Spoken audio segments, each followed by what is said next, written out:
Hello students, आशा करती हूँ कि आप सारे लोग एकदम से बहुत अच्छे होंगे और सारे ही अपने घरों में एकदम से सुरक्षित होंगे। मेरे यूट्यूब चैनल किरण आदि शिक्षा पर आप सभी का स्वागत है, जहाँ पर हम एनसीईआरटी क्लास 10th का चैप्टर 9 स्टडी कर रहे हैं, जिसका नाम है सम एप्लीकेशंस ऑफ ट्रिग्नोमेट्री। इससे पहले वाला चैप्टर है ट्रिग्नोमेट्री, जिसको कि हम कंप्लीट कर चुके थे। और यहाँ पर एप्लीकेशन से मतलब ये है कि हम लोग जो ट्रिग्नोमेट्री हमने पढ़ी थी चैप्टर 8 में, तो उसका हमारी डे टू डे लाइफ में क्या यूज़ है, हम किस तरीके की प्रॉब्लम्स को सॉल्व करने के लिए उसको यूज़ करते हैं। तो यहाँ पर एप्लीकेशंस वाले चैप्टर में जो है आपको ऐसी प्रॉब्लम जो है क्रिएट करके दी गई है, ऐसी सिचुएशन क्रिएट करके दी गई है जहाँ पर कि आपको पता चल सके कि यहाँ पर ट्रिग्नोमेट्री का यूज़ हम किस तरीके से कर रहे हैं। इसके अलावा आपको मेरे चैनल पर जो है अदर क्लासेस के लिए, क्लास 6 के लिए, क्लास 8 के लिए, क्लास 9 के लिए भी मैथ्स की वीडियोस मिल जाएंगी। बहुत सारे चैप्टर्स की वीडियोस मैंने डाल रखी हैं, जो कि अलग अलग पार्ट्स में, छोटे छोटे पार्ट्स में बनाई गई हैं, जिससे कि आपको पढ़ने में आसानी हो। लॉकडाउन पीरियड चल रहा है तो यहाँ पर आप घर बैठे बिल्कुल क्लासरूम की तरह स्टडी कर सकें, इसलिए मैंने ये वीडियोज़ बनाई है। और आप मेरे ऊपर बिल्कुल यकीन कर सकते हैं, मैं केंद्रीय विद्यालय संगठन में मैथ्स की टीचर हूँ पिछले 10 सालों से।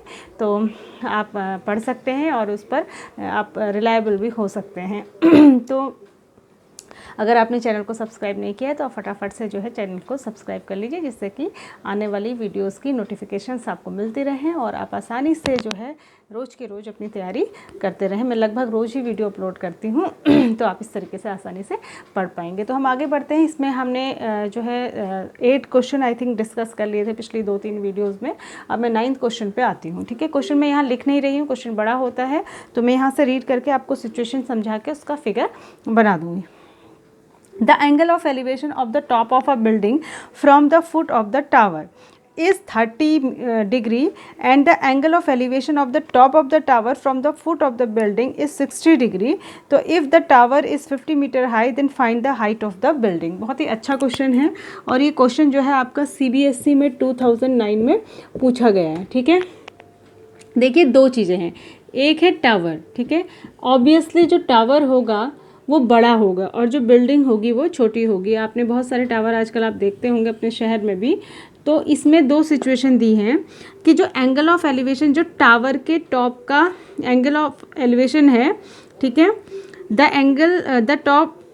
Angle of elevation of the top of a building from the foot of the tower, जो टावर के फुट से बिल्डिंग के टॉप का एंगल ऑफ एलिवेशन है वो 30 डिग्री है। ठीक है, और जो बिल्डिंग के फुट से टावर के टॉप का एंगल ऑफ एलिवेशन है वो 60 डिग्री है। ठीक है, और जो ये टावर है इसकी जो हाइट है ये जो है 50 मीटर है। ठीक है, तो आपको ये बताना है कि बिल्डिंग की हाइट कितनी होगी। लेट हम इसको H सपोज कर लेते हैं और इसका कुछ नामकरण भी हम कर देते हैं ABCD। तो हम कैसे निकालेंगे, देखिए बहुत ही अच्छा क्वेश्चन है। ये बेस भी हमको पता नहीं है, इसको हम X सपोज कर लेते हैं। इसमें आपको दिख रहा होगा कि इसमें 2 राइट एंगल ट्राइंगल बन रहे हैं, एक तो ABC बन रहा है और दूसरा DBC बन रहा है। तो दोनों में ही जो है हम tan का फॉर्मूला लगा लेंगे, जिसमें कि बेस कॉमन है और हम इसको निकाल लेंगे। देखिए कैसे, पहले मैं लगाती हूँ इन ट्राइंगल ABC। ठीक है, इन ट्राइंगल ABC में मैं लगाती हूँ, इसके लिए एंगल जो है 30 डिग्री है, तो tan 30 डिग्री आप लगाइए तो क्या हो जाएगा, परपेंडिकुलर, यानी कि H में लिख नहीं रही हूँ, AB/BC लिखेगा पहले, फिर H/X हो जाएगा। tan 30 की वैल्यू होती है 1/√3। ठीक है, तो ये हो जाएगा H/X। ठीक है, यहाँ से X जब आप क्रॉस मल्टीप्लिकेशन करेंगे तो X इधर मल्टीप्लाई होगा और ये इधर, तो X इक्वल्स टू आ जाएगा H√3। ठीक है, इसको आप रख लीजिए, ये क्वेश्चन नंबर 1। अब मैं दूसरे ट्राइंगल में लगाऊंगी इन ट्राइंगल DAC। ठीक है, इन ट्राइंगल DAC, इसमें भी आप जो है tan लगाइए। यहाँ पर एंगल 60 डिग्री है इस ट्राइंगल के लिए, तो tan 60 आप लगाएंगे। tan 60 इक्वल्स टू क्या हो जाएगा, परपेंडिकुलर, यानी कि DC/BC। ठीक है, और DC आपको दिया हुआ है 50 है और BC आपने X सपोज किया है। tan 60 √3 होता है, तो ये हो जाएगा 50/X। ठीक है, यहाँ से X इक्वल्स टू अगर आप निकालने लगेंगे तो X को इधर ले जाइए और 50 को √3 को नीचे, तो X इक्वल्स टू क्या हो जाएगा, 50/√3। समझ रहे होंगे आप, इसको इधर, इसको इधर। ठीक है, ये इक्वेशन 2 है और ये भी X की वैल्यू है। ठीक है, इक्वेशन 1 से भी मैंने x की वैल्यू निकाली, इक्वेशन 2 से भी मैंने x की वैल्यू निकाली, दोनों ही x की वैल्यू ही हैं तो दोनों को इक्वल रख देंगे, ठीक है। Equating the value of x from equation 1 and 2, ऐसा आप लिख देंगे कि क्वेश्चन 1 एंड 2 से आप जो है x की वैल्यू को इक्वेट कर रहे हैं। और इक्वेट करके मैं यहाँ पर आपको दिखा देती हूँ। तो एक से x की वैल्यू है h√3 और दूसरी वैल्यू है 50/√3, दोनों को इक्वल रख देंगे क्योंकि दोनों x की ही वैल्यू है। यहाँ से h इक्वल्स टू क्या हो जाएगा 50/√3 इंटू √3 यानी कि 50/3, ठीक है। तो 50/3 आ जाएगा, इसको आप कैलकुलेट कर लेंगे, जितना भी आएगा इसको सॉल्व कर लेंगे, ठीक है। ये 16 होल 2/3 के करीब आएगा। तो इतने मीटर जो है बिल्डिंग की हाइट हो जाएगी। आई होप कि आप इस क्वेश्चन को बहुत आसानी से समझे होंगे। अब हम नेक्स्ट क्वेश्चन पे आगे बढ़ते हैं। क्वेश्चन नंबर 10, मैं क्वेश्चन यहाँ से रीड कर रही हूँ। ये भी आपका जो है अभी रिसेंटली ही 2015 में पूछा गया है, CBSE के एग्ज़ाम में 2015 में ये पूछा गया, ठीक है। और देखिए ऐसा ज़रूरी नहीं है कि ये सिर्फ 2015 में ही पूछा गया है, ठीक है। ये बुक में तो पुराना डेटा रहता है, मैं कई बार बता चुकी हूँ, ये कई बार पूछे जाते हैं क्वेश्चन, तो ये कई बार पहले भी पूछा गया होगा, हो सकता है कि उसके बाद भी पूछा गया हो। 2 पोल्स ऑफ इक्वल हाइट, ठीक है। तो पहले हम जैसे सिचुएशन दी है हम वैसे बना लेते हैं। 2 पोल्स हैं, ये कह रहा है कि बिल्कुल इक्वल हाइट के हैं, ठीक है। Equal height are standing opposite to each other, एक दूसरे के अपोजिट हैं। Other on either side of the road, ठीक है। एक रोड, ये बीच में रोड है, रोड के एक साइड एक पोल है, रोड के दूसरे साइड दूसरा पोल है और दोनों इक्वल हाइट के हैं, ठीक है। विच इज़ 80 मीटर वाइड, ये जो रोड है ये 80 मीटर वाइड है। इस पूरी रोड की चौड़ाई कितनी है 80 मीटर है, ठीक है। 80 metre which is 80 metre wide. From a point between them on the road the angle of elevation of the top of the poles are 60 degree and 30 degree respectively, ठीक है। तो ये कह रहा है कि इनके बीच में कहीं पर एक पॉइंट है, ठीक है, और उससे दोनों टावर के जो टॉप हैं उनका एंगल अलग अलग है।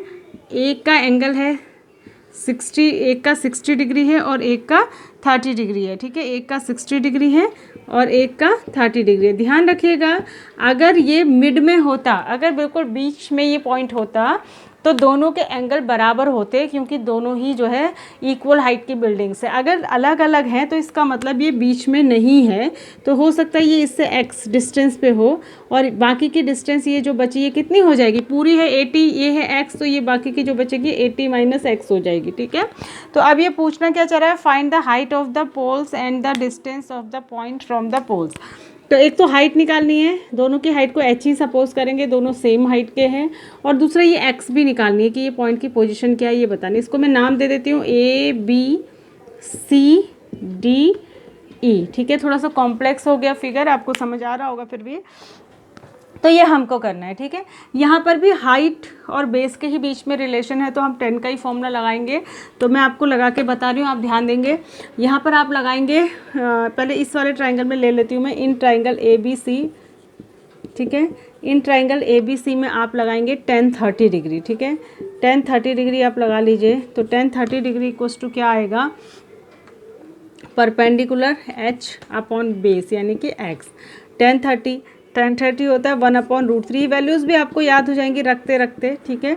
तो यहाँ से x इक्वल्स टू या h इक्वल्स टू कुछ भी आप लगा लीजिए। तो यहाँ से x इक्वल्स टू आप लगाएंगे तो h√3 हो जाएगा, इक्वेशन नंबर 1, ठीक है। ये इधर क्रॉस मल्टीप्लिकेशन कर दिया, इसको मैंने इक्वेशन 1 बोल दिया, ठीक है ना।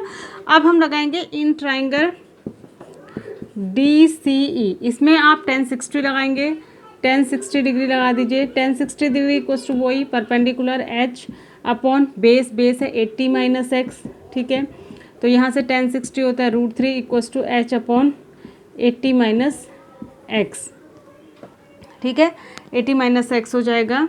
और यहाँ से अगर आप h इक्वल्स टू निकालना चाहें या x इक्वल्स टू निकालना चाहें, वैसे h इक्वल्स टू निकाल लीजिए तो ज़्यादा इजी है, मुझे ऐसा लगता है। और यहाँ से भी आप h इक्वल्स टू ही फिलहाल निकाल लीजिए। चलिए कोई नहीं, इसको x इक्वल्स टू ही रहने देते हैं, h√3, ठीक है। X equals to H root three या H equals to x upon root three.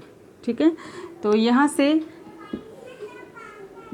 H equals to हो जाएगा root three into eighty minus x. अब इसमें करना क्या है कि पूरी इक्वेशन को जो है एक ही वेरिएबल में बनाना है। तो या तो आप h की जगह x की फॉर्म में रख दीजिए, h की जगह आप x अपॉन रूट थ्री रख दीजिए, या फिर आप जो है x की जगह h रूट थ्री रख दीजिए। कैसा भी आप कर सकते हैं, जो भी आपको पसंद आए। तो अगर जैसे भी आप रखना चाहें, तो मैं यहाँ पर अगर h equals to x upon root three रख देती हूँ, तो ये हो जाएगा root three into eighty minus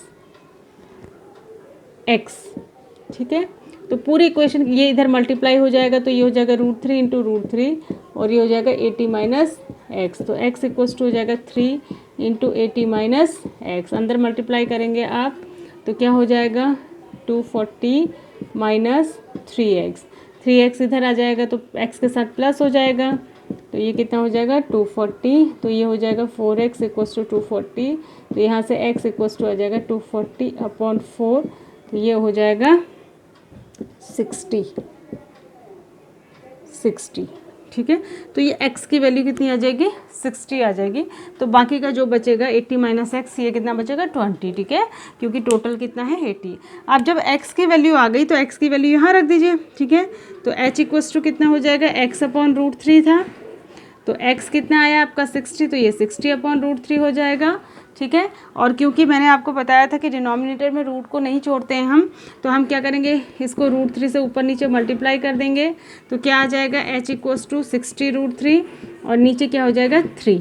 ठीक है, ये 3 से कैंसिल हो जाएगा 20 जा, तो ये 20 रूट थ्री आ जाएगी बिल्डिंग की हाइट हो गई। कितनी आ गई हाइट 20 रूट थ्री, और ये x कितना आया 60, तो बाकी की डिस्टेंस कितनी बचेगी 20। ठीक है, तो आई होप कि आप इसको समझे होंगे। तो इस तरीके से आपको क्वेश्चंस को करना है। जहाँ पर दो वेरिएबल आते हैं वहाँ पर ये ध्यान रखना होता है कि अगर हमें एक ही इक्वेशन से वैल्यू निकालनी है तो हमको उस एक इक्वेशन में जो है वेरिएबल एक ही चाहिए। कभी भी दो वेरिएबल की वैल्यू एक सिंगल इक्वेशन से नहीं निकल सकती। तो एक वेरिएबल को दूसरे टर्म्स में रख के पूरी इक्वेशन को एक वेरिएबल में ही बनाना पड़ेगा। ठीक है, अगर हमें दो वेरिएबल की वैल्यू निकालनी है तो हमको या तो दो इक्वेशंस चाहिए, तभी हम कर सकते हैं। ठीक, तो ये हो गया आपका क्वेश्चन नंबर 10। हम क्वेश्चन नंबर 11 एक मैं और बता देती हूँ, क्योंकि फिर वीडियो भी बहुत बड़ी हो जाएगी। तो इसमें देखिए ये कह रहा है a TV tower stands vertically on a bank of a canal. एक कैनाल है, नहर है, उसके किनारे पर एक टीवी टावर खड़ा है। ठीक है, bank of a canal from a point on the other bank directly opposite to the tower. अब आपको पता है कि नहर की कुछ चौड़ाई होगी, तो दूसरे किनारे पर एक पॉइंट है। ठीक है, वहाँ से to the tower angle of elevation of the top of the tower is 60 degree. तो जो टावर के टॉप का एंगल है वो 60 डिग्री है। ठीक है, दूसरे किनारे से टावर के जो टॉप का एंगल है वो 60 डिग्री है। ठीक है, from another point 20 metre away from this point on the line joining this point to the foot of the tower the angle of elevation is the elevation of the top of the tower is 30 degree. ठीक है, एक दूसरा point है, इससे 20 metre आवे, इससे 20 metre दूर है। ठीक है, वहाँ से अगर देखते हैं टावर के टॉप को तो ये जो है 30 डिग्री। अब 20 मीटर आप इधर नहीं आएंगे, बीच में तो नहर है। ठीक है, और वैसे भी जब एंगल छोटा हो रहा है तो हम पीछे की ओर जा रहे होंगे, आगे की ओर जाने पर तो एंगल बड़ा हो जाएगा। ठीक है, तो ये क्या पूछना है, find the height of the tower and the width of the canal. तो एक तो आपको ये निकालना है कि टावर की हाइट कितनी है, और ये जो कैनाल है इसकी चौड़ाई कितनी है एक्स, आपको ये भी निकालना है। ठीक है, तो इसको मैं नाम रख देती हूँ, नामकरण करेंगे इसका ABC और इस पॉइंट को लिख देते हैं D। ठीक है, तो यहाँ पर भी वही चीज़ है, सेम क्वेश्चन जैसे मैंने अभी पीछे बताया आपको वैसे ही करेंगे। पहले मैं लिख देती हूँ इन ट्राइंगल ABC लिखूँ या ADC लिख देते हैं। चलिए, इन ट्राइंगल ADC। ठीक है, सबसे पहले आप 1060 लगा लीजिए। यहाँ पर 1060 डिग्री लगाएंगे तो परपेंडिकुलर अपॉन बेस, यानी कि h अपॉन एक्स आ जाएगा। 1060 रूट थ्री हो जाता है तो h अपॉन एक्स, तो h इक्वस टू यहाँ से आ जाएगा, इधर मल्टीप्लाई हो जाएगा x रूट थ्री। तो ये एक इक्वेशन बन गई, इक्वेशन नंबर 1। अब हम बड़े वाले राइट एंगल ट्राइंगल में लगाएंगे इन ट्राइंगल ABC। यहाँ पर देखिए ये लगाएंगे 1030 आप लगाएंगे 1030, फिर वही आएगा परपेंडिकुलर अपॉन बेस, बेस पूरा है ये x है ये 20, तो ये बेस हो जाएगा x प्लस 20, ठीक है। tan 30 होता है 1/√3 इज इक्वल्स टू हो जाएगा h upon x plus 20 degree, ठीक है। अब यहाँ पर आप किसी को भी दूसरे की फॉर्म में रख सकते हैं। यहाँ से आप h इक्वल्स टू, अगर h इक्वल्स टू निकालेंगे तो ये हो जाएगा x प्लस 20/√3, ठीक है। ये भी h की वैल्यू है, ये भी h की वैल्यू है, तो आप यहाँ से h की जगह x√3 यहाँ रख देंगे, ठीक है। तो क्या हो जाएगा, देखिए मैं इधर सॉल्व कर देती हूँ उसको, x√3 रख देना है h की जगह, तो x√3 is equals to x plus 20/√3, ठीक है। ये √3 इधर मल्टीप्लाई हो जाएगा तो x√3 इंटू √3, ठीक है, इक्वल्स टू x प्लस 20 आ जाएगा। तो कितना हो जाएगा, √3 3 होता है 3x, और ये x इधर आएगा तो माइनस एक्स इक्वल्स टू 20, ठीक है, दिख रहा है आपको। तो 3x में से x माइनस होंगे तो बचेगा 2x इक्वल्स टू 20, तो x इक्वल्स टू कितना हो जाएगा 10, 20/2 यानी कि 10, यानी कि ये डिस्टेंस कितनी है, कैनाल कितनी चौड़ी है, इसकी वैल्यू आ गई 10 मीटर। जब इसकी वैल्यू आ गई 10, x इक्वल्स टू 10 आ गया, तो h इक्वल्स टू कितना हो जाएगा, h इक्वल्स टू x√3 और x आया आपका 10, तो ये हो जाएगा 10√3, ठीक है। तो दोनों आपको पता चल गई, हाइट आपको पता चल गई कितनी 10√3 और ये x आपको कितना पता चला 10 मीटर। तो इस तरीके से आप जो है इस क्वेश्चन को सॉल्व कर सकते हैं। आई होप कि आप इस क्वेश्चन को समझे होंगे। क्वेश्चन बहुत आसान है, टफ नहीं है। अच्छे से इनको देखिए, अच्छे से प्रैक्टिस करिए, पुरानी वीडियोस को भी देखिए, नहीं समझ में आता तो बार बार देखिए। यही जो है ऑनलाइन पढ़ने का फ़ायदा है कि हम वीडियोज़ को बार बार देख कर रिवाइज़ कर सकते हैं, उनको शुरू से फिर देख सकते हैं, साथ में क्वेश्चन को आप कॉपी पे सॉल्व भी करिए जिससे कि आपको वो अच्छे से समझ में आ जाए। Thanks for watching, God bless you all.